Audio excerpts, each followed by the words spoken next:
You're a consumer of high quality candles and genuinely care about like the materials that you are putting out into the environment and around you, I need your advice. I'm a candle maker and I make candles with coconut and apricot wax, better for both you and the environment. You know how most candles that are better for the environment are pretty weak and they can barely smell up a room, like even a tiny one.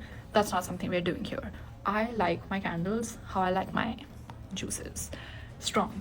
I'm giving you background so that you know what I'm expecting in the advice that I want. So please listen up. The highlight of my candles are they're strong and they can light up an entire room. Like, I mean, you can smell it. Background sort of it. If you smell them, you will see the strongness, but they're not in your face. They're when you light them, they're a lot in the background, you know.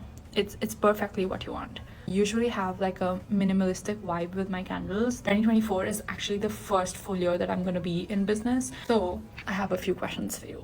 With context on what my brand is, I'm trying to build my first springs and summer line for 2024.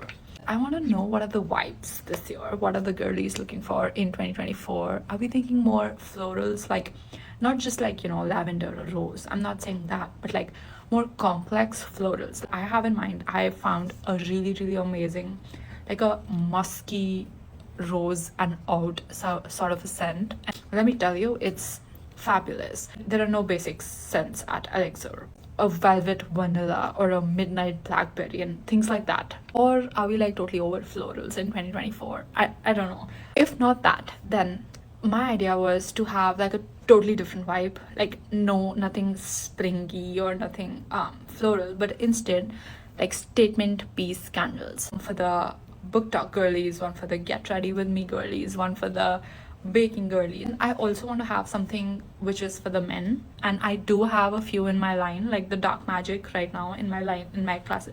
It was a part of the fall collection and it outsold every single thing, because that scent is something which is, when men like it, women like it, everybody likes it. Every single man who has come up to, like when I was doing pop-ups, every single man who has come up, and if they've smelled it, they have bought it. Like, I'm not exaggerating. So I moved that from just the fall collection to my classic collection, and I am revamping my classic collection as well in 2024.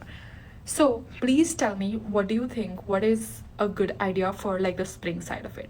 Now coming on to the summer side of it, I was thinking more of like a cocktail themed candle line. Like, I know it, some people do it, but it's still not as common. A Paloma or a Prosecco or a mango peach Bellini or a mint mojito. I know these things sound like what in a candle, but that sounds super super fun to me, and it sounds like, I don't know if like many people are doing that. Out of the scents that I see personally in summer are more like beachy, fresh linen sort of scents. But tell me your thoughts, like what are the vibes for 2024? Do you want something? And all of these scents are phthalate free, they don't have any toxins, and I am very very particular about this. Even with my brand, if you go on our website, you will see there's barely any plastic that we use. Keep in mind the sustainable, the clean aspect of it. But so I don't like doing like very crazy nonsensical stuff, because that doesn't resonate with me and that doesn't resonate with my brand. But please tell me in the comments, what do you think? What are your vibes?